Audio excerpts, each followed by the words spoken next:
गमन तव चरण कमलमिह मनसि लसतु मम नित्यम् गरुड गमन तव चरण कमलमिह मनसि लसतु मम नित्यम् मनसि लसतु मम नित्यम्।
ఉపోద్ఘాతముగా రామాయణ అవతారం గురించి రామాయణాన్ని రచించడానికి ఆదికవిగా ప్రసిద్ధి పొందినటువంటి వాల్మీకి మహర్షి యొక్క పూర్వోత్తరాలను పూర్తి కొద్దిగా మనం అందరం కూడా శ్రవణం చేస్తాం.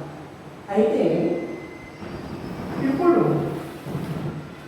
రాముడు లేని రామాయణం ఎలా ఉంటుంది అంటే పాయసంలో తీయడం లేకపోతే పాయసం అనిపిస్తుందా అనిపించదు. అలాగే రాముడు లేకపోతే కూడా రామాయణం లేదు.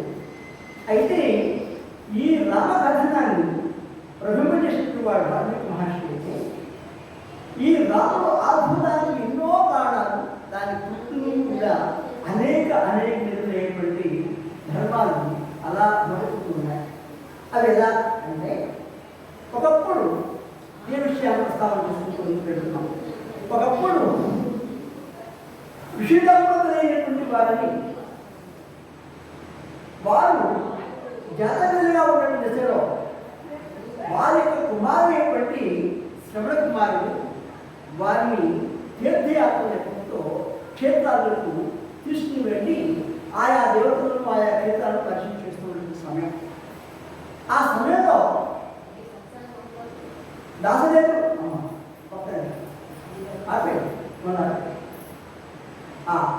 ఆ విధంగా తను ప్రయాణం చేసినటువంటి కాలం శ్రవణ కుమారుడు పుట్టి జాత్యాలు అంటే జాతీయులు అంటూ పుట్టుతూనే వారికి అంధకారం అయినటువంటి విషయం. అయితే వారికి కలిగినటువంటి ఆ యొక్క సుకృతం ఏమిటి అంటే కుమారుడు ఆగ్రహించింది. ఆ కుమారుడు ఎవరుకున్నాడు?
వస్తే అది బాధపడుతూ నేనైనా అటు వాటికి ఆ సంస్కారానికి అవకాశం వాళ్ళని కనుక్కుని శ్రావణ కుమారుడు ఆ యొక్క కావడి ఎంత పెట్టుకుని తల్లిదండ్రులను అలా తీర్థాలను పెడుతూ ఉన్నాయి.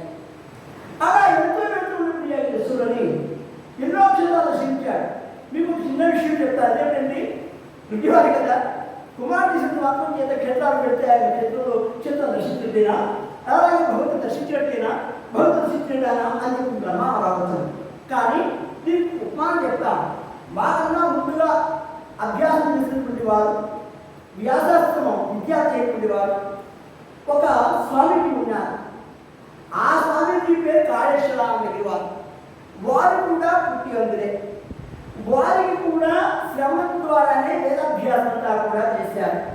ఆ తద్వారా వారు అనుష్ఠా ప్రక్రియలో ఎవరెక్కడ తీర్థయాత్ర పెడుతున్నామంటే ఎవరెక్కడ క్షేత్రాలు పెడుతున్నాం నేను వస్తానేమో అలా అని వారికి ఎంతైతే అంత రానుకోరు ప్రయాణ ఖర్చులను వారికి ఇచ్చి, అయ్యా మా తోడుకులు పోయి ఆ స్వామి దర్శనం చేయించండి అని చెప్పంటే ఒక స్వామి అన్నారు, అయ్యా మీరు జాగ్రత్త కదా, మీరు అక్కడ వచ్చి ఏం చేస్తారు, మీరు ఏం పొందుతారు, ఏ అనుభూతులు గ్రహింపడతారు, మీరు స్వామి యొక్క నిలవేపుడు యొక్క ఏకాగ్రత యొక్క మూర్తిని దర్శించగలుగుతారా, ఎందుకంటే మీకు లేని ప్రయాస అన్నారు. అంటే స్వామివారు ఒకటే ఒక మాట అన్నారు, అయ్యా మీరు చూడలేదు, అది స్వామివారికి తెలుసు, కానీ నేను వచ్చాను స్వామి చూస్తారు కదా, నేను వచ్చిన స్వామి చూస్తారు కదా, కాబట్టి వారు చూస్తే చాలు కదా, నేను చూడాల్సిన అవసరం ఉందన్నారు. ఆయన ఎంతగా చెప్పారు చూడండి. అలా కాళేశ్వర స్వామి వారు చెప్పారు, కాళహస్తిలో ఉండేవారు. అలాగే ఇక్కడ కూడా శ్రావణ కుమారుడు అనుకున్నాడు, వారు తూనికి చూడకపోయినప్పటికీ కూడా స్వామి మీరు చూస్తారు కదా, స్వామివారి యొక్క లింగమైనటువంటి ఆ కరుణాత్మక వర్షం మీ యొక్క ఏమిటి కరుణపై అలా వర్షం పడితే వారి యొక్క జన్మ ధన్యత చెందుతుంది కదా. ఆయా పుణ్యక్షేత్రాల్లో ఆయా పుణ్యక్షేత్రులు ఆ యొక్క తపస్సులైనటువంటి వేదములైనటువంటి వారి మహాత్ములు ఎందరితో చిరించి ఉంటారు. వారి యొక్క బలదుడి చేత భావనమైనటువంటి పవిత్రమైనటువంటి ఈ యొక్క దివ్యమైనటువంటి యొక్క ధామాన్ని కూడా వారు అలా దర్శించి అలా సృష్టించి అలా స్పర్శిస్తే ఏమవుతుందండి, ఆ పుణ్యమంతా కూడా వారి వర్షం పడుతుంది. శుద్ధిత ఆ శ్రవణ కుమారుడు ఆ విధంగా చూస్తూ ఉన్నాడు. అలా చేస్తుంటే దశలోనే శ్రావణ కుమారుడు ఆ గర్భగా ఉంది అని చెప్పేసి వారు గోడలు చూస్తుంటే దగ్గరలో ఎక్కడైనా సరోవరం ఉన్నాయేమో, చలియలు ఉన్నాయేమో, నీళ్ళు ఎక్కడ వస్తున్నాయేమో, ఎక్కడైనా ఏదైనా ఎదుగులు ఉన్నాయేమో అని చెప్పేసి ఆ స్వామిని అంతగా ఎదుగుతూ అలా వస్తూ ఉన్నారు. పెట్టే మధ్యాహ్న సమయం అయిపోయింది. దత్తగా తేలుగా ఉన్నది. కుమారుడు శ్రమపడుతున్నాడు. అయ్యో ఏమిటి పాపిష్టి ఈ జీవనం, ఎందుకోసం వచ్చింది ఈ జీవనం, దేనికోసం వచ్చింది ఈ జీవనం, పిల్లవాడు ఒక్కగాడు పిల్లవాడు, ఆ పిల్లవాడి కోసం పెట్టింది లేదు, వారికి ఏ అసలు చేసేవాళ్ళే, మేము తప్పితే వారికి ఇంకా మేము కుంటూ ఒక్కరు లేదు. అలాంటి ఆ కుమారుడు యొక్క జీవితాన్ని కూడా సర్వనాశనం చేసేటువంటి జాతీయ జీవితం మాకు అవసరమా అంటూ తల్లిదండ్రులు తెగ బాధపడుతూ సృష్టిస్తూ ఉన్నారు. అలాగమ్మా మీరు అడగండి, ఎందుకంటే మాతృదేవో భవ పితృదేవో భవ ఆచార్యదేవో భవ అతిథిదేవో భవ అని పితృదేవాలు కూడా చక్కగా మాకు అమ్మా ఏం చేశాయి, బోధన చేశాయి. కాబట్టి ఆ పితృవేదముల యొక్క దివ్యమైనటువంటి ఆ యొక్క బోధనా విధానంలో తల్లిదండ్రులు ఏ తల్లిదండ్రులకు భారం కాకూడదు. అలా ఉన్నటువంటి ఆ మహనీయులు ఎవరైతే ఉన్నారో ఆ ఉన్నటువంటి వారికి ఆ దివదేవుని యొక్క దివ్యమైనటువంటి అర్థావసరాలు ఎప్పుడు కూడా వారి వెంటనే ఉంటుంటాయి అని చెప్పేసి ఆ విధముగా వారు వడం చేసి అంటాడు, తల్లిదండ్రులకు వలయు సేవలను ఏకనెత్తి కొమరుళ్ళు కొమరుళ్ళు ఎంగబడుతే అవ్వాల బాధ్యలు తీర్చనెత్తి వారలకు తీరునెత్తుడం మాతృణము ఎన్ని చేతముల దివిన ఎన్ని తీతముల మునిగిన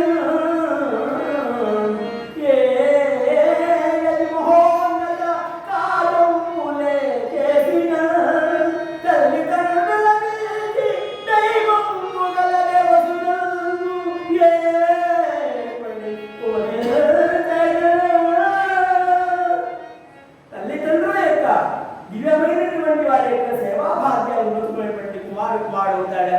తల్లిదండ్రులు వదిలేసినటువంటి వాడు కుమారుడు ఎలా అవుతాడు? తల్లిదండ్రుల యొక్క హృదయం మారినటువంటి వాడు ఆ కుమారుడు చెప్పడానికి ఎలా వీలవుతుంది? కాబట్టి ఆ యొక్క పుత్రుడాన్ని మంత్రుడాన్ని పెంచుకోవాలి అంటే వారి యొక్క కోరికలకు అనుగుణంగా స్పందించి అనుగుణంగా ఆ విధముగా వారికి కావాల్సిన ఏర్పాట్లను చేయించిన వాడు కదా నిజమైనటువంటి సుపుత్రుడు అంటే. కాబట్టి ఇలాంటి ముందు వాడు కదా పుత్రులు కూడా అవకాశం ఉంటుంది. ఏనాడో చనిపోయిన తర్వాత ఉన్నామని కానీ అందిస్తాడు అనేటువంటి కాకుల కథ కాదు ఇక్కడ కావాల్సింది. ఇక్కడ కావాల్సింది ఏమిటి అంటే తల్లిదండ్రులు బ్రతికి ఉండగానే వారు చక్కగా ఎప్పుడు సంతృష్టులై ఉండడం, నిత్య సంతోషంగా ఉండటం, ఎప్పుడు ఆనందంగా ఉండటం, వారికి ఏది కావాలో అది ఏర్పాటు చేసినప్పుడు వాడు మాత్రమే సుపుత్రుడు. కానీ పోయిన తర్వాత మేము వేదని భోజనాలు పెడతాము, లక్షలు ఖర్చు పెడతామంటే వారి కుమారుడు కాదు పురి. అందుచేత ఇక్కడ ఈ ధర్మాన్ని చెప్తూ ఉన్నాడు. వేదమే చెప్పి ఉన్నాయి కదా మాతృదేవోభాని ఆ యొక్క దివ్యమైనటువంటి స్థితుల యొక్క ఆదినము నేను శ్రద్ధాలను వహించలేదా శేషియల్లా నిర్వహించలేదా ఆ మాతృదేవతల యొక్క రుణం తెచ్చుకునేటువంటి వాడిని అవుతాను చెప్పేసి శ్రావణ కుమారుడు అన్నాడు. అమ్మా శోభింపవలదు ఎవరికి ఎవరమ్మనియము జగతి చూడ సంభవం సర్వ ప్రాణికోటకు చావు నిత్యము సత్యమైన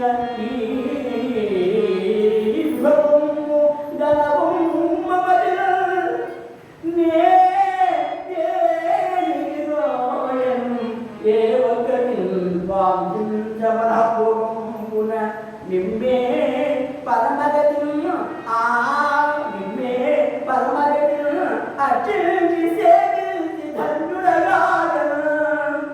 అర్చించి సేవించి ధన్యుడు కాగా నీకన్నా దివ్యమైనటువంటి ఉత్తమ పురుషుడు ఈ లోకంలో ఎవరు లేరు, ఏ భగవంతుడుగా లేరు.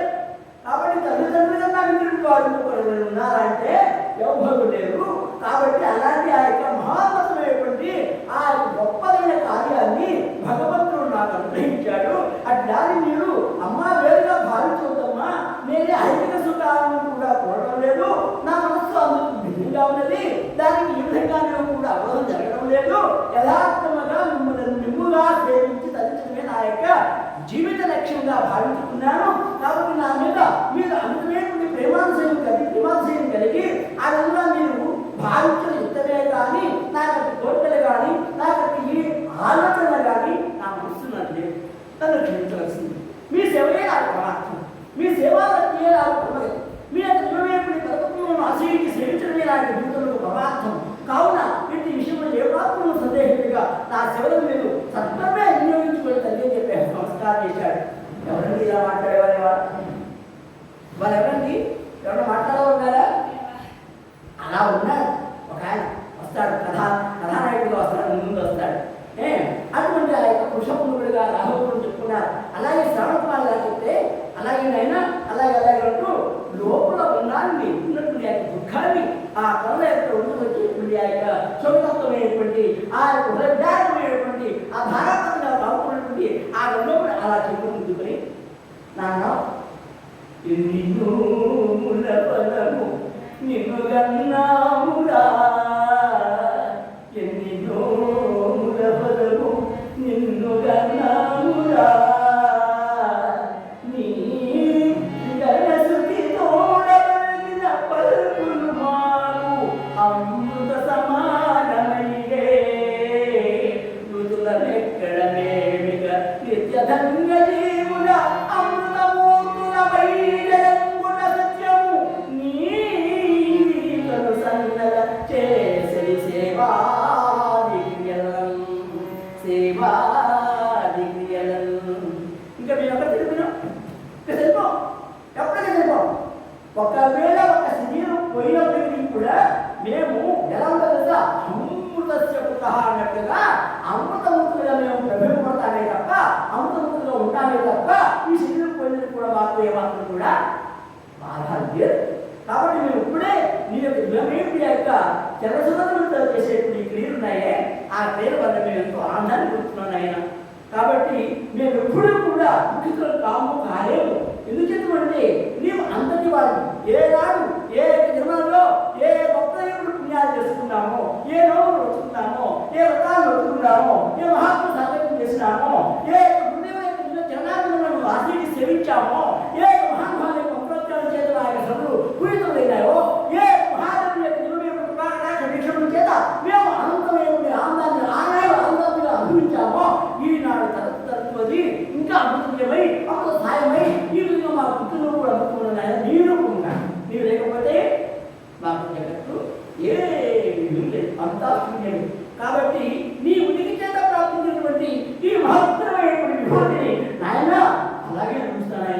నీవు అలాగే మాకు సేవిస్తూ ఉంటే మేము అలాగే ఆనందుకుంటాం అని చెప్పేసి ఆ తల్లి ఆ విధంగా కొడుకుని అడిగితే శ్రవణ కుమారుడు ఎంతో సంతోషపడిపోయాడండి.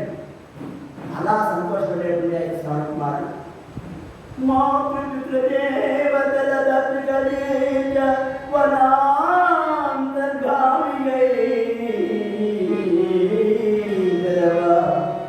చోట నికటో వలయం నీతి పులయంబుగా స్వరితమై ఆ తన దృష్టిల్ స్వరినంత ఆ తన దృష్టిల్ స్వరినంత తా పొందినట్టి ఇరుతల మాత్రయునని తాని దివతం పొరమునగలేగా.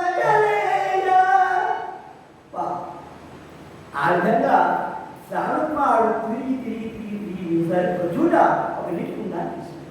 ఆ నీటి కుండాన్ని తీసుకుని నిగులుతుంది సొరకాయ పూజ. అంటే మన సొరకాయ దగ్గర ఆనపకాయలు అంటారు కదా, ఇక్కడ ఆనపకాయ అంటారు కదా, ఆ ఆనపకాయ బొర్రను తీసుకొని ఆయన ఆ నీటిలో ఇలా ఇలా ముందుతూ దాన్ని చేకొడుతూ ఉన్నాడు. అంటే పైనటువంటి ఏమైనటువంటి ఆ యొక్క దోషాలను ముందుకోవడం కోసం చెత్తగొట్టి దానిలో బుడబడి ముందుతుంది. బుడబడి శబ్దం వచ్చింది. ఆ శబ్దాన్ని గడిపని దూరంగా ఉన్నాడు పోతరాజు మహారాజు. ఆయన అడుగుకొచ్చాడు ఇదిగో శబ్దం అన్నాడు. ఇదిగో శబ్దం అడుగుకొచ్చాడు. ఎందుకు వచ్చాడండి? ప్రతిలను రక్షించడం కోసం నగరంలో ప్రవేశించకుండా ఆటవేపు రాజుని కూడా తరిగొట్టడం కోసం వచ్చాడు. సంహరించడం కోసం తరిగొట్టడం కోసం వచ్చాడు. అలా వేటాడి ఆ అటవీ మృగులన్నింటినీ కూడా చలాచలం చేసి వాళ్ళ యొక్క నివాసాలను తొలగింపజేసి మన వైపు వస్తున్న వాటిని తిరగబట్టి ఆయన కూడా అలసిపోయినాడు. అలసిపోయి చివరికి వెళ్ళిపోదాము అనుకున్నంతలో దగ్గర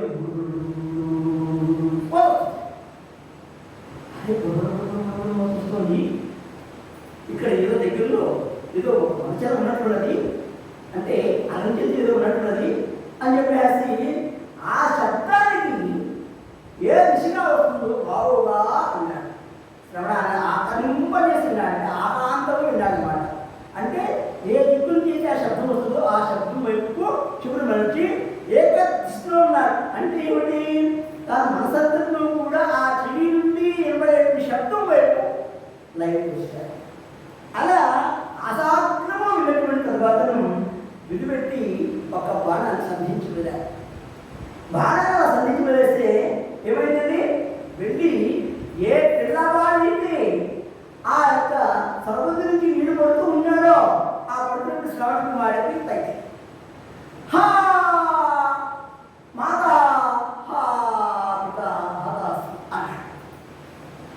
నేను అనుకోని ప్రమాదానికి గురైనాను అంటూ పెద్దగా గొప్పది ఏమిటి కేకలు వేసాడు. అబ్బో ఏదో అపరాధం జరగరాందేదో జరిగిపోయింది అనుకున్నాడు. బడిబడిగా వచ్చాడు. వచ్చి చూశాడు.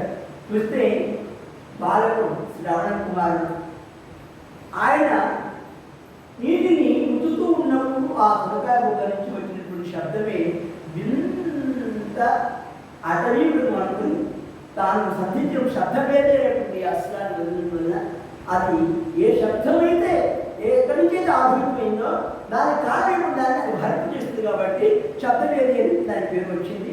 ఆ శబ్దవేది అస్త్రాన్ని ధరించడం వల్ల అలా తగిలింది. ఆయన ప్రాణాపాయ స్థితిలో ఉన్నాడు. అయ్యా, నా తల్లిదండ్రులు ముసలివారు, వారికి లేక పుట్టిన సంతానాన్ని ఒక్కడం. నా పేరు శ్రావణుడు. వారికి ఎప్పటి నుండి ఓ దక్కుగా వెళ్ళి చాలా బాధపడుతున్నారు. వారు దక్కుగా తెచ్చడం కోసం నేను ఇంత దూరంగా ప్రయాణం చేసి వచ్చి ఇదిగో ఈ దిగులు బాగా వచ్చి ఉన్నాను. వచ్చినప్పుడు ఆ నీటి శబ్దం చేత మీరు నన్ను ఏదో ఇంత చేతు అనుకుని నన్ను దిగుగా బాణంతో నన్ను ఈ విధంగా ప్రయోగం చేసి ఇదిగో నా ప్రాణహారం చేసే విధంగా మీరు ప్రయత్నం చేశారు. కాబట్టి అన్యథా భావించకుండా ఈ నీరు మా తల్లిదండ్రులకు అప్పగించండి, వారికి తక్కువ తీర్చండి. నా విషయాన్ని అడిగితే మీ అనుకోవాలని బట్టి మీరు చెప్పండి. అంతేగాని ప్రధాన విషయం వెంటనే చెప్పకండి. మంచి నీరు ఇచ్చిన తర్వాత వారు అడిగితే అప్పుడు చెప్పండి, అంతే ముందు చెప్పద్దు అన్నాడు. ఆ బాధ తీసుకున్నాడు. అంటే తల్లిదండ్రులు ఎంత ప్రేమ చూడండి. ఒక్క క్షణం నేను లేనుకుంటే వాళ్ళు, నేను లేను అనుకుంటే వాళ్ళు, ఎందుకంటే నాతోనే వారి యొక్క జీవన ప్రమాణం. అందుచేత ముందు వారికి డబ్బులు ఇచ్చిన తర్వాత వారి విషయాన్ని చెప్పండి అన్నారు. అలా ఎప్పుడైతే చెప్పుకున్నాడో చాలా చింతించాడు. అసలు మహారాజు జరగాలి గొప్పదే అపరాధం జరిగిపోయింది. ఇది మహాపాపం. ఈ మహాపాపానికి నేను ప్రయత్నించిన తర్వాత ఆలోచించుకోవాలి. కానీ ఇంతటి మాత్రమే ఈ యొక్క మహాపాపానికి ఒడిగట్టినప్పుడు ఈ యొక్క దశరుడు ఎంతటి గొప్పదే బట్టి పేదమును ముందు అనుభవిస్తున్నాడో కదా అని బాధపడ్డాడు.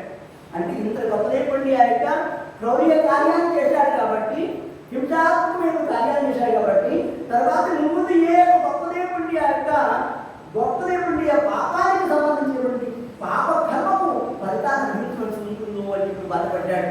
అలా బాధపడ్డా తప్పదు కదండి. మెల్లగా వెళ్ళాడు. వెళ్ళిన తర్వాత చూశాడు. కొన్ని ముదుసులై కావడలందు చేరాడియున్న ఉద్ధదంపతుల రాంతి నమస్కరించి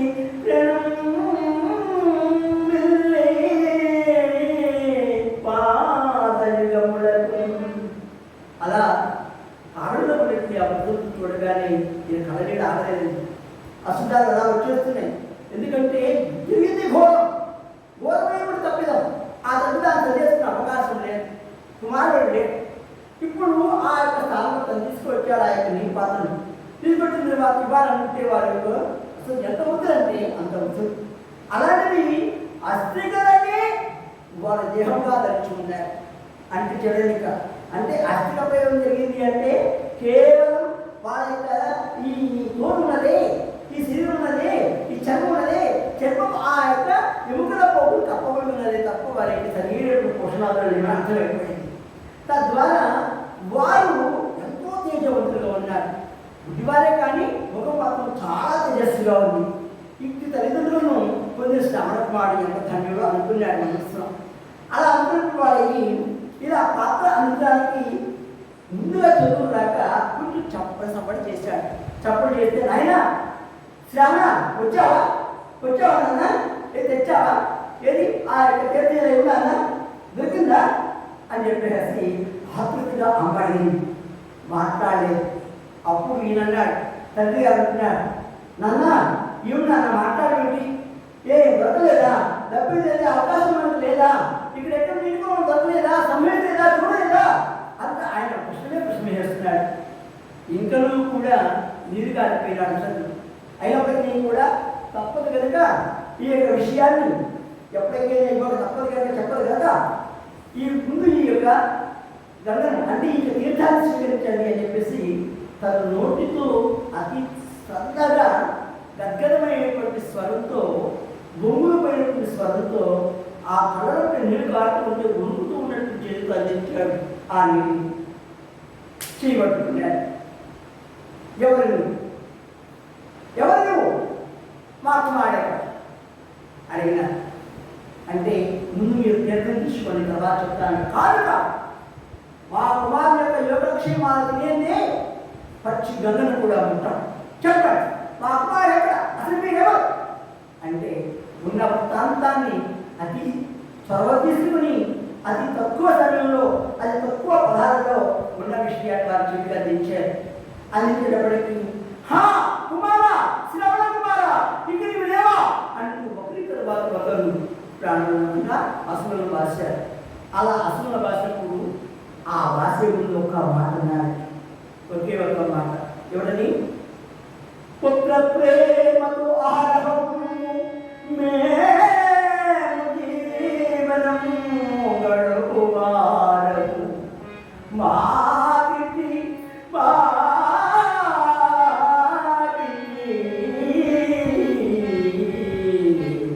పుత్ర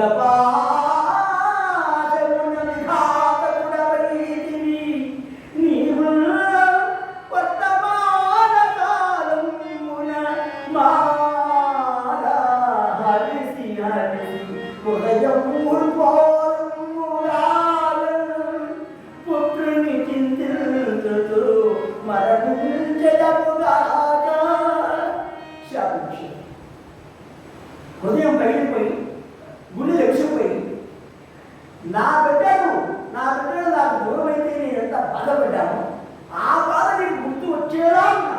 అలాంటి బాధ నీకు కలిగి అలాంటి కుమారుడు, నీ ప్రాణ సమానుడు కుమారుడు నీకు లేడు, నీకు దక్కడు, నీకు దూరంగా ఉన్నాడు అని అనిపిస్తున్న ఆట సమయంలో నీవు కూడా అంతటి గొప్పదైనటువంటి విషాదభరితమైనటువంటి ఆ ఆవేదనలోనే నీవు కూడా ప్రాణుడుగా.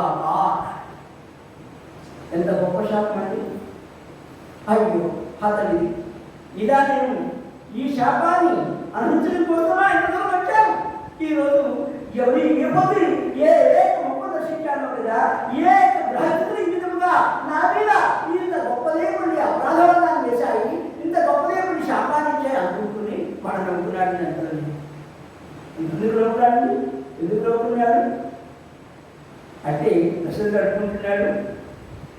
ఎన్నెన్నో వర్షం గడించే ఒకరినందరూ పరిపకరి వివాహమాడుతూ చివరకు కైకే కూడా వివాహమాడింది. సంతాన భాగ్యమకింతలేక అనుమతించడి వాడికి పుత్ర శోకంపు నెచ్చోటి నుండేవి వచ్చు. పుత్ర సంతానమే లేని వారికి పుత్ర శోకం వెడుల ఆవహించు. ఆ విధమున వీరు శాపం ఉపస్థితమాయన. ఏమైందండి? అసలు ఇప్పటికీ సంతానమైనటువంటి భాగ్యాన్ని పంచుకోక కౌశల్య సుమిత్రాదిగా వారి వివాహం చేసుకున్నారు. అంతేకాకుండా ఇటీవల కాలంలో కూడా కైకేయి ఆత్మహత్యటువంటి ఆ యొక్క కైకేయిని కూడా వివాహం చేసుకున్నారు. ఎందుకు వివాహం కోసం? ఏ పని చేసుకున్నారు? సంతాన ప్రయత్నం కోసం. ఎన్నో సంవత్సరాలు గడిచినవి, కానీ ఇప్పుడు సంతానమే నాకు పడలేదు. ఇక నాకు సంతానమే లేనప్పుడు పుత్రశుద్ధి ఎలా వస్తుంది? ప్రియపుత్రులను ఎడబాసిపోతే నేను మంచి లేకపోతే నా గుడి ఎలా పగిలిపోతుంది, ఎలా అలసిపోతాయి, నా హృదయం ఎలా అలసిపోతుంది? నేను ఇక శాపానికి అనుకున్నా కాదా? అర్హత ఎలా సంపాదించుకుంటాను? అర్హత ఎలా ఉంటుంది? కాబట్టి వారిలో కోపంలో అన్నారు, కానీ ఇది యథార్థం కాదు కదా అనుకున్నాను. నిజమండి, కాలయతాను. ఎందుకంటే కాలం ఇప్పుడు ఒకే విధంగా ఉంటుంది. కాలస్వరూపుని కూడా నేను అన్నాడు భగవాను. అందుచేత ఆ కాలంలో నేను ఏమై ఉన్నాను అని చెప్పి ఒక్క పర్యాయం ఆలోచిస్తే ప్రతి ఒక్కరు వెంటనే చూసుకుంటే వారి యొక్క జీవన విధానాల్లో జరగరానివి కొన్ని, జరిగినవి కొన్ని, జరగబోయేవి కొన్ని ఒక్కసారి గుర్తించుకోగలిగితే భూత భవిష్యత్ వర్తమాన కాలత్రయాన్ని ఒకసారి పెట్టేసుకుంటారంటే వారికి అత్యంత ఆశ్చర్యదాయకంగా కాలం ఎన్నో సమస్యలు పరిష్కారం చేసింది. ఆ పరిష్కారము కాలస్వరూపుడైనటువంటి ఆ దేవదేవుడే చేశాడు. అది మనందరికీ తెలిసిన విషయం. ఎందుకంటే మహాత్ముల ద్వారా మనకు తెలిసిన విషయం. అందుచేత ఇప్పుడు ఏమవుతున్నాడు?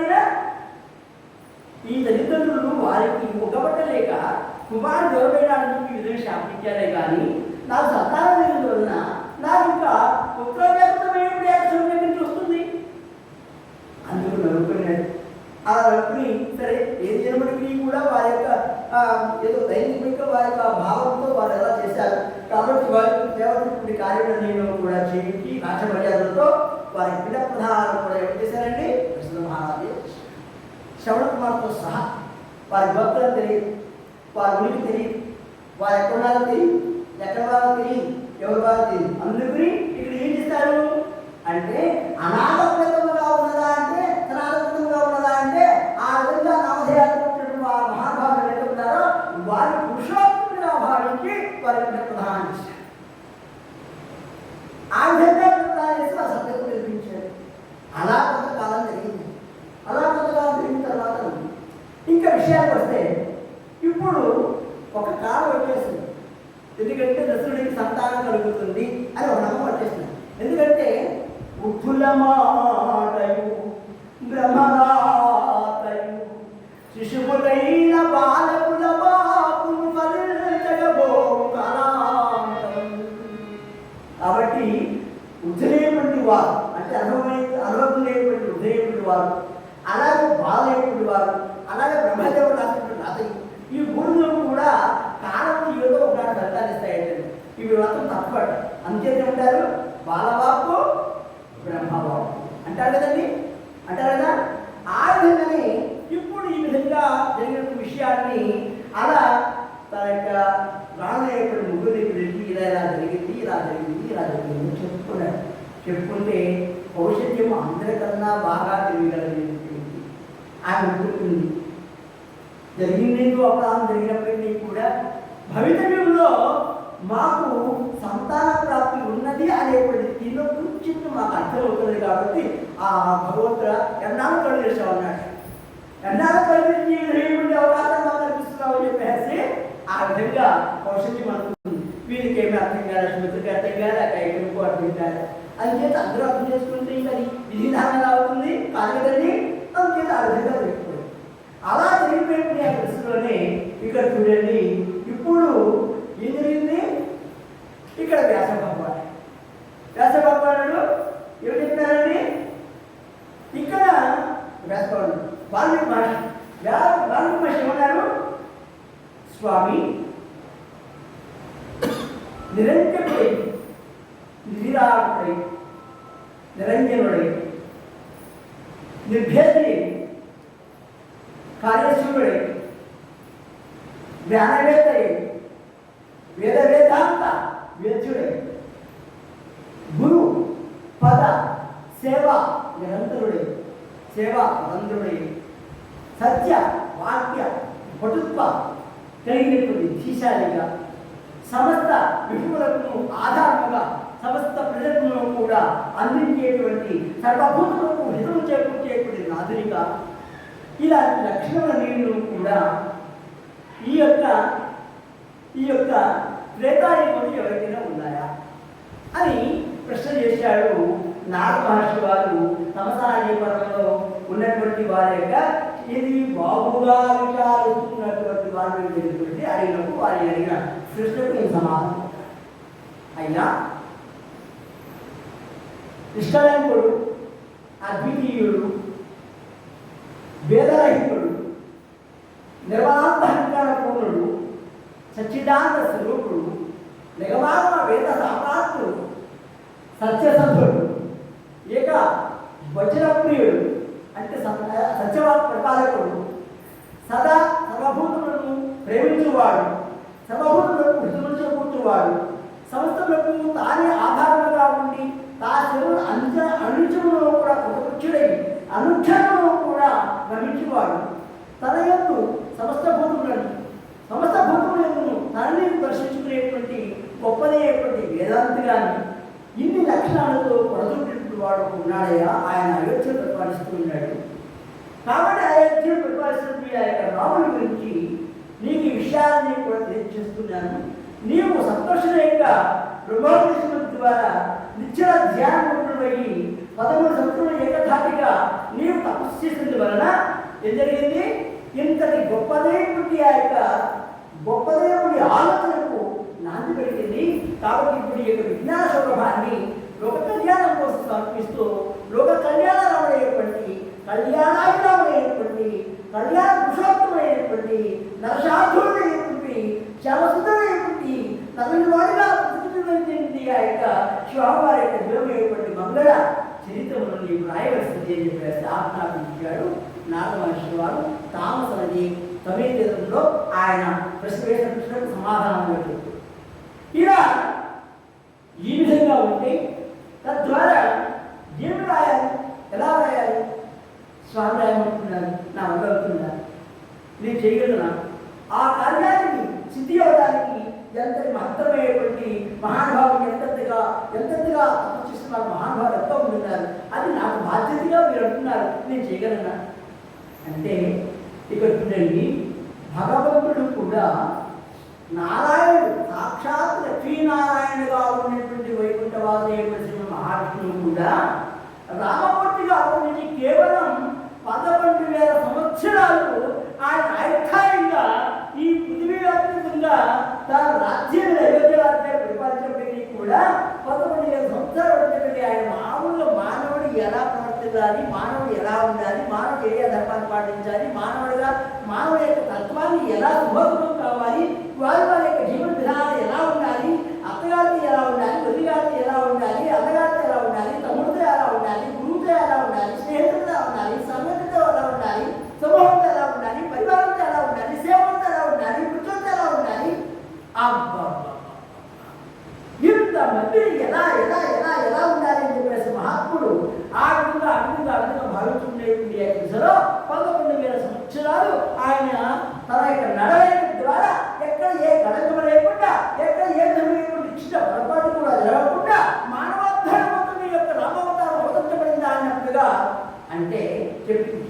రామాయణం చెప్పింది అంటే సమగ్ర సర్వ వేదాంత భాషణ, సర్వవేదాలను కూడా అన్వేషించుకున్నవాడు. ఎలా సర్వోపసత్తాన్న ఉపనిషత్తులనే తాను గర్భగానిపినవాడు, అంటే స్వర్గగానిపినవాడు. ఏ విషయాన్ని కూడా ఏ పట్టణి కూడా తాను ఆ వేదాన్ని ఈ ఉపనిషత్తుని యొక్క ధర్మాన్ని ముద్రించుకుని వాడు ఏకత్వాన్ని ప్రధానించే ఒక్క మాట మాట్లాడేవాడు. అంతే తప్ప మితభాషి ఎప్పుడు మాట్లాడేవాడు కాదండి. చాలా మృదువుగా, చాలా తెలివిగా, చాలా స్పృహతగా, చాలా సమయస్ఫూర్తిగా, చాలా మృదువుగా, చాలా అమృతప్రాయంగా, చాలా అంటే చాలా ఆ మాట వింటే చాలు చెవులు పులకించిపోతాయన్నట్టుగా మాట్లాడేటువంటి వాడు రామమూర్తి. అలా ఉన్నటువంటి ఆ యొక్క వాడు ఎలా ఉన్నాడు అంటే సింహశాస్త్రం నరశాస్త్రుల అంటాడు. ఏమిటంటే నరసింహుడు అంటే ఏమండి, నరుడే సింహము రూపముగా ధరించినవాడు. సింహం రూపాన్ని తన యొక్క పరాక్రమ శక్తిని తన భుజమునందు దాగినవాడు, తన భుజమునందు దాచుకున్నవాడు. ఎవడు రామచంద్రమూర్తి. అందుకని ఎవన్నాడు కౌశల్య సుభజారామ పూర్వ సంధ్యా ప్రవర్తతే ఉత్తిష్ఠత శాస్త్రుల కర్తవ్యం దైవమాన్వితం అని విశ్వామిత్ర మహర్షి వార్తగా పోయాడంటే ఆయన ఎలా ఉన్నాడు అంటే ఎలా ఉన్నాడు, నరులలో సింహం లాంటి వాడు, అంతటి పరాక్రమవంతుడు, అంతటి ధీశాలి, అంతటి బుద్ధిమంతుడు, అంతటి కుశాకృతి కలిగినవాడు. కుశాకృతి అంటే దర్భలు ఉంటాయి, దర్భ కుష అంటారు. దానికి ముళ్ళు ఉంటుంది, అంటే బాగా చివరి ఉంటుంది. ఆ పని అలా గుచ్చుకుంటే ప్రాణం ఉంటుంది. అంత గొప్పగా తీర్పుకుంటున్నవాడు, అంత బాగా గుచ్చుకుంటున్నవాడు. అలాగే ఇక్కడ కూడా కుశాకృతి అంటే ఏమిటి, అంతర్జనికి ఎంతటి గొప్ప విషయాన్ని కూడా అంతర్జనిగా తాను స్వీకరించి దాన్ని ఒకే ఒక్క క్షణంలో వివృద్ధి చేయగలిగిన పరమాత్మ ఎవరండి, నిరంజనుడు నారాయణుడు. ఎవరండి ఆ పరమాత్మ. ఆ విధంగా ఆ యొక్క రామమూర్తి ఆ విధంగా తనదేపుడి ఆ యొక్క సౌరభ్యాన్ని చూపించేవాడు. అలాంటి మహానుభావుని యొక్క దివ్య కథను మనం రాయాలంటే సాధ్యమవుతుందా అంటే నాయన నీకు సాధ్యమవుతుంది. ఇది నీవేమి భయపడాల్సిన అవసరం లేదు. ఎందుకంటే నీవు అందుకోసమే అవతరించావు. ఎందుకోసం అవతరించావు? పూర్వం ప్రాతేస్త మహర్షిగా నీవు ప్రవర్తించినావు. నీ జన్మ జన్మాంతముల యొక్క దోషపాశాదుల వల్ల, శాపాదుల వల్ల ఇప్పుడు ఎలా ఉన్నావు అంటే ఒక పండితోత్తముడిగా అనేక జన్మించావు. ఆ తత్వాల ఆ యొక్క పండితత్వాన్ని పూర్తిగా మైమర్చి మంధుడిగా, భక్తభాగ్యుడిగా, భక్తిహీనుడిగా అనేక జన్మించావు. ఆ తర్వాత చివరి పట్టి వేసి ఎలా వచ్చావు అంటే అగ్నిసంతకాల వల్ల వచ్చావు. వచ్చిన తర్వాత నీవు ఆ యొక్క దశలో చేసిన కార్యాలన్నీ చేసిన తర్వాత ఇదిగోనయ్యా ఆ మహాత్ముల యొక్క పుణ్యభిక్ష వల్ల ఇప్పుడు వర్మితిగా సార్థక నారాయణుడు కావాలి కనుక నీవు ఈ విధంగా రత్నారాయణ యొక్క దాంట్లో ఉన్నప్పటికీ కూడా ఇప్పుడు నీవు పూర్తిగా నీ యొక్క జన్మను మర్చిపోయినావు, నీ యొక్క విషయాన్ని మర్చిపోయినావు. కాబట్టి ఈ యొక్క విషయాన్ని కూడా నువ్వు గట్టి తెచ్చుకో, నువ్వు ఎవరు నీకు అర్థమవుతుంది. అందుకోసం నువ్వు వచ్చావు. నువ్వు మామూలు వాడు కాదు, ప్రాతేస్త మహర్షివి ఆనాటి కాలంలో. కాబట్టి చేయాల్సిందే, చేయవలసిన ధర్మం నీకుంది అని చెప్పగానే అప్పుడు వారికి అనుభవంగా ఏం చేస్తే బాగుంటుంది, ఏం చేస్తే బాగుంటుంది అనుకున్నప్పుడు ఆయన ఆ తామసాది పర్వతంలోనే ఆయన అలా విహారం చేస్తున్న దశలోనే ఇక్కడ లోతుపుట్లు అని చెప్పి హసి ఉంటాయి, చిన్న చిన్న పిట్టలు ఉంటాయి. ఆ పిట్టలు అవి దాపత్య సుఖాన్ని అనుభవిస్తూ ఉన్నాయి. అలా అనుభవిస్తున్న దశలో ఒకరి మీద ఒకరికి అలవడాలను ఎంతో గొప్పగా ఒకదాన్ని ప్రకటించుకుంటాయి, అంటే ప్రకటించుకుంటూ ఉన్నాయి. అలా ప్రకటించుకున్న దశలో అవి ఎంతో గొప్పగా ఆ యొక్క ఆనందాన్ని అనుభవిస్తున్న దశలో ఒక కిరాతుడు ఆ యొక్క అస్త్రాన్ని ఎక్కువ పెట్టి శరఘాతానికి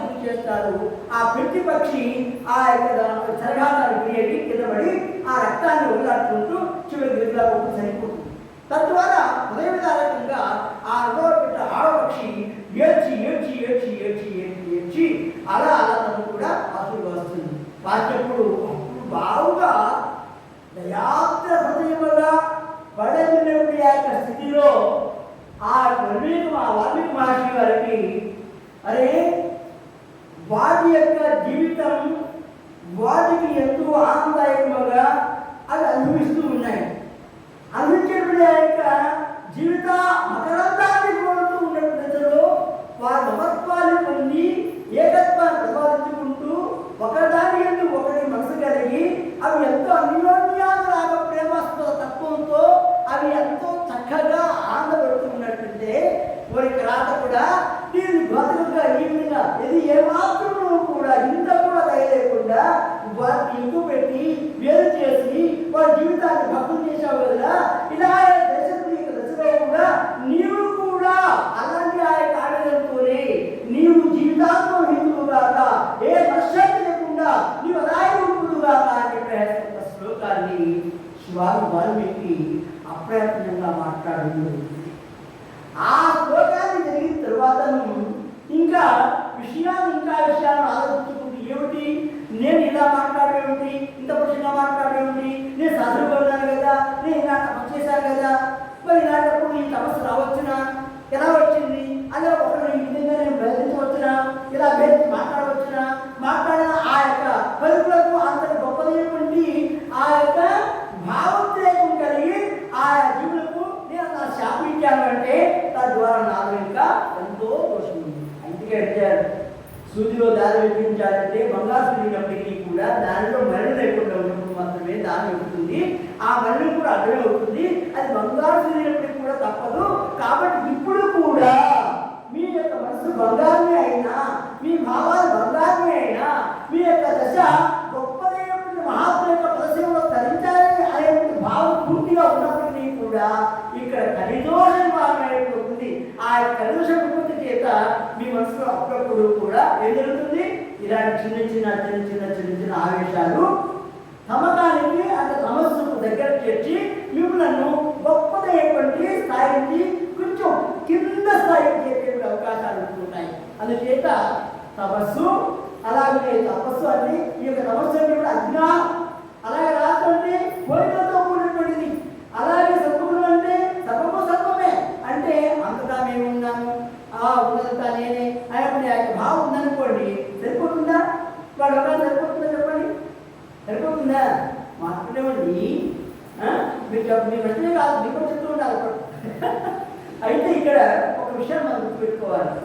సత్వంలో సత్వం పనికిరాదు, సత్వంలో రజం, సత్వంలో తపస్సు, ఈ మూడు ఉన్నప్పుడు మాత్రమే రాణిస్తుంది. ఎలా రాణిస్తుంది? ఏది రాణిస్తుంది చెప్పండి? మోక్ష సన్యాస యోగ అన్నాడు భగవద్గీతలో. మోక్షాన్ని కూడా అపేక్షించే పని లేదయ్యా, మోక్షాన్ని ఎప్పుడు కూడా ఏది అయినా మోక్ష సుఖం పోయినావు కాబట్టి నువ్వు వేరే మోక్షం ఎందుకన్నాడు భగవంతుడు. కాబట్టి మోక్షాన్ని కూడా ప్రధ్యానం చేయమన్నాడు. అంటే ఎలా అన్నాడు, ఎవరున్నాడు? సర్వధర్మా ప్రత్యర్థిగా మానవ ధర్మజ అహంకారపాటేలో మోక్షిష్యాలు అన్నాడు.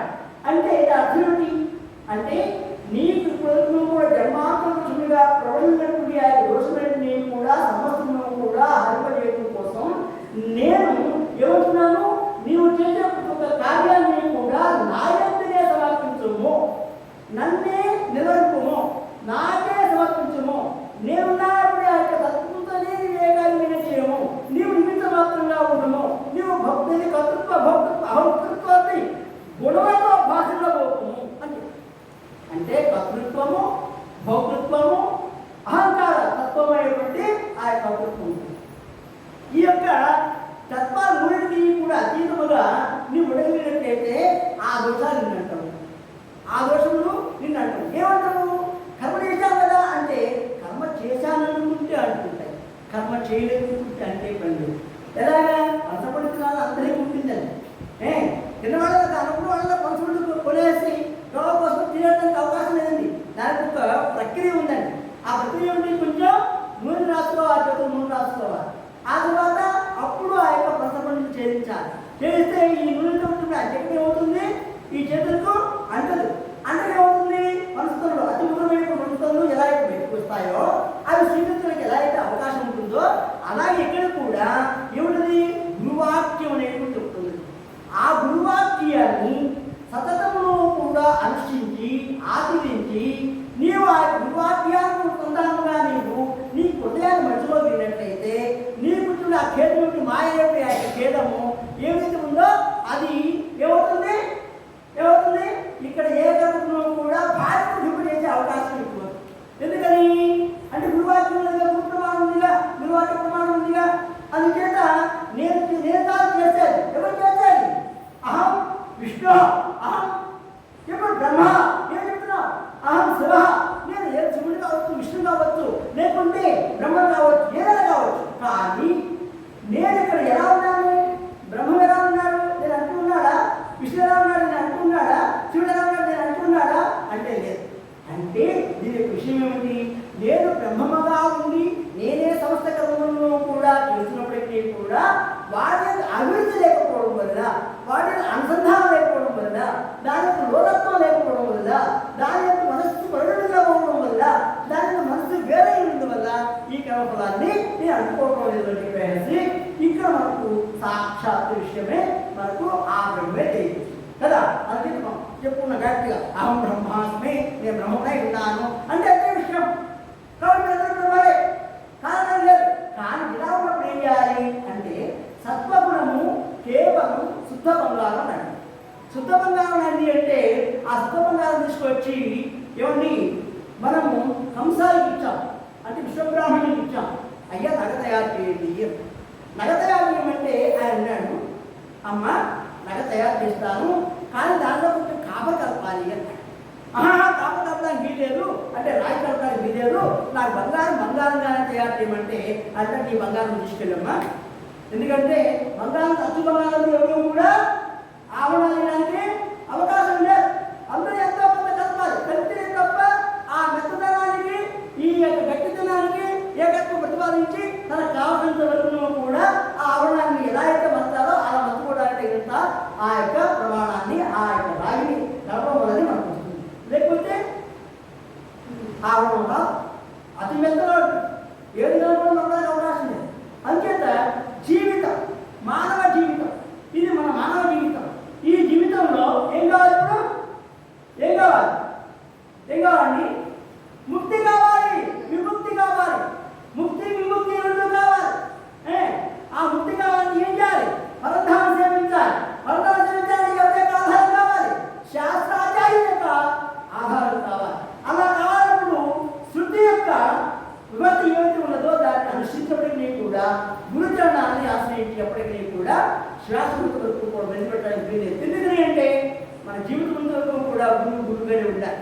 ఆ గురుస్థానంగానే ఉండాలి. ఆ గురుస్థానం ఉన్నప్పుడు మాత్రమే మనము మైపరిచి వ్యవహరించినప్పటికీ కూడా ఆ కర్మ సముదాయంలో చిక్కుకోకుండా గురుదేవుడు ఇక్కడ మనకు ఏం చేస్తాడు? రక్షిస్తాడు.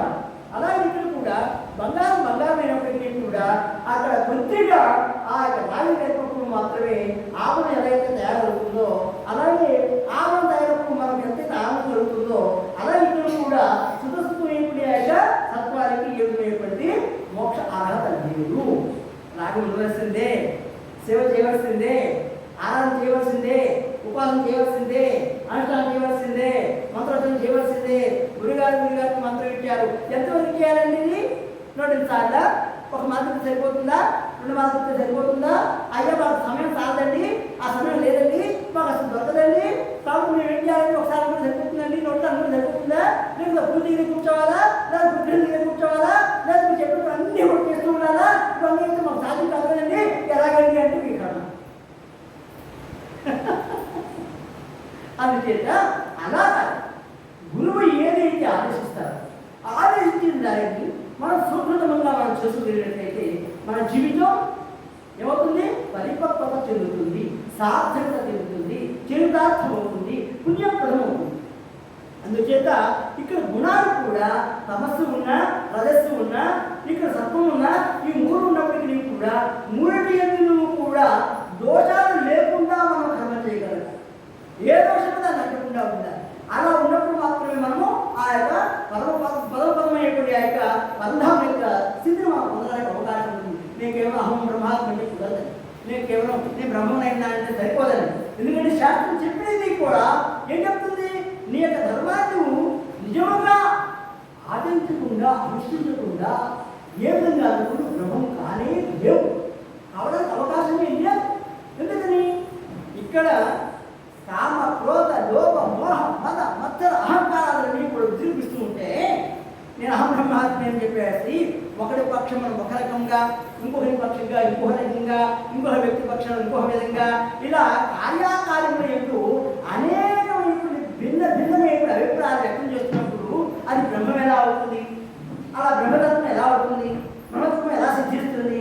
అలా సిద్ధించడానికి అవకాశం లేదు. అందుచేత ఇక్కడ ఏం చెప్తున్నారు అంటే శుద్ధమైనటువంటి యొక్క సత్వగుణం కలిగిన వాడు పరమాత్మ అంటే తాను అన్నిటిలో కూడా ప్రకాశించిన వాడు కనుక, ఆ యొక్క గుణాలకు అన్నిటికీ అతీతులుగా ఉన్నాడు కనుక పరమాత్మకు చెందింది కానీ మానవునికి అది చెల్లడం సాధ్యం కాదు. అందుచేత ఇలాంటి యొక్క ధర్మాన్ని ప్రకటిస్తూ ఉంటూ ఏం చెప్తారని ఇక్కడ అంటే, అయ్యా ఇప్పటికూ కూడా మీరు చేసినటువంటి ఈ యొక్క సాధన పనులు ఒకటిగా ఉన్నప్పటికీ కూడా ఒక ధర్మాన్ని ఒకటి మర్చిపోతున్నామయ్యా. ఏమిటి ఆ ధర్మాన్ని మర్చిపోతున్నాము అంటే, అప్పుడు వాల్మీకి మహర్షి గారు అడిగారు నారద మహర్షి, అయ్యా నేను చేయాలనుకున్నాను, నేను చేయడం సాధ్యమవుతుందా? ఈ జన్మకి సాధ్యమవుతుందా అంటే నారద మహర్షి వారు చిన్న విషయాన్ని చెప్తారు. ఏమిటి చెప్తారు ఆయన? సద్గురుని యొక్క కృప చేత, పరమాత్మ యొక్క సంకల్పము చేత, సద్గురుని యొక్క కృప చేత, పరమాత్మ యొక్క సంకల్పం చేత నేను ఏది చేయవలసి ఉన్నదో అది నేనే చేసి తీరుతాను, అది నేనే చేసి తీరుతాను, ఇందుకు ఏమాత్రం కూడా సందేహం లేనే లేదు అని ఆ యొక్క నిశ్చయాత్మక జ్ఞానానికి నీవు నీ మనసును దగ్గరగా చేర్చు. చూడండి, నీ నిత్యాత్మక యొక్క భావాన్ని, ఆ తత్వాన్ని నీ మనసుకు దగ్గరగా చేర్చి రెండు మీద దర్శించకుండా ఏకత్వ దృష్టితో పరంధామి యందు మనసును లగ్నం చేయి. ఆ లగ్నం చేసిన తర్వాత వృత్తిస్థితిలో పోయి పరమాత్మను అనుగ్రహించమని చెప్పి ఆ పరమాత్మను ప్రార్థించినట్లయితే ఈ యొక్క ఇళ్ళము రంజదగా, గురివేదనందరిలో కూడా తృప్తిందగా మొదలందగా నీ పరిపూర్ణమైనటువంటి ఆ యొక్క గొప్పదైనటువంటి కవత్వము, ఆ కవితాత్మకమైనటువంటి ఆ యొక్క వాల్మీకి నాకు చెప్పిన విషయం ఎవడని చెప్పాడు?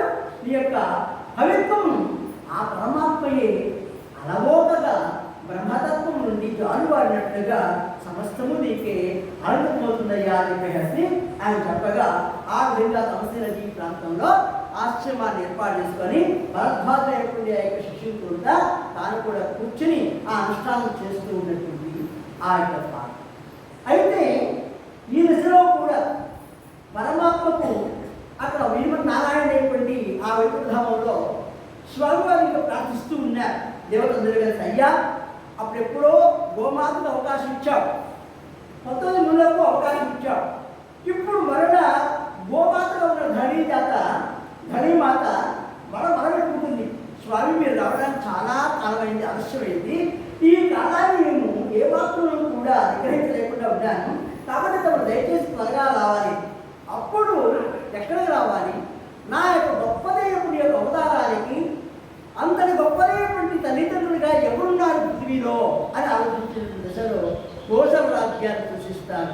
ఆ యొక్క నాశనుని, ఆ యొక్క దశదుని, అలానే ఆ యొక్క కోశల్యమును, అలాగే సుమిత్రాది కైకాలను సూచిస్తారు. అయితే ఈ యొక్క వంశవృక్షాన్ని కూడా వారు చేస్తారు. అంతటి మహోన్నతమైనటువంటి ఆ యొక్క వంశంలో అయితే నేను జన్మిస్తాను. కానీ ఎలా, ఏ విధంగా అంటే వీర్యోచితముగా కాదు, సంయోగ పద్ధతి కాదు.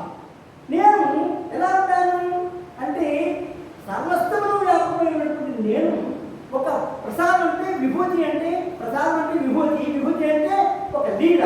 ఆ లీల ద్వారా మాత్రమే నేను ఈ యొక్క జగత్తులో ప్రవేశించడానికి నేను సంతోషిస్తాను తప్ప వేరే విధంగా రాలయా అంటే, స్వామి జగత్ కళ్యాణ కారకమైనటువంటి వాడిని నీవు ఎలా తలుచుకుంటే అలాగే రావచ్చును అని చెప్పేసి వారి యొక్క ఉన్నతమైనటువంటి స్థితిగతులన్నీ కూడా తెలియజేస్తారు. ఎందుకంటే అవన్నీ చెప్పాలంటే సమయం అయిపోతుంది అన్నమాట. అందుచేత ఆ విధంగా ధర్మాన్ని గ్రహించుకొని ఆ తర్వాత ఇప్పుడు ఏం చేయాలి అంటే శ్రీమన్నారాయణ యొక్క దివ్యమైనటువంటి అనుగ్రహాన్ని పొందాలని సామాన్యమా? అందుకు కావలసినటువంటి కపోదనము లేదా యజ్ఞధనము లేదా ఇంకనూ కూడా భూమిని గొప్పదైనటువంటి విశేషమైనటువంటి భావత్కార్యంలో అనేక చేయవలసినవి అని చెప్పగా వాళ్ళందరి యొక్క ఆలోచనని తీసుకొని అశ్వమేధ యాగాన్ని చేసి తద్వారా దానికి వచ్చినటువంటి ఆ యొక్క గొప్పదైనటువంటి ఆ యొక్క కీర్తిని సందర్భం చేసుకొని ఆ పుణ్యాన్ని మీరు ఏం చెప్తున్నారంటే వారి వైపున తిప్పుకొని దాన్ని వారు ఇప్పటికేం చేయాలి అంటే అప్పుడున్నారు అయ్యా పుత్రకామేష్టి యాగం అనేటువంటిది చేయవలసి ఉంటుంది. ఆ పుత్రకామేష్టి యాగాన్ని నిర్వర్తించినట్లయితే మీకు తప్పనిసరిగా ఆ సంతాన భాగ్యం కలుగుతుందని మేము నమ్ముతూ ఉన్నామని చెప్పేసి ఎవరిని వరిష్టాది విశ్వామిత్రాది మహర్షులందరూ కూడా వారికి తెలియజేస్తే ఆ తత్వాన్ని ఆయన ఆలోచించి దాని సుముహూర్త కాలాన్ని నిర్ణయం చేయమన్నారు.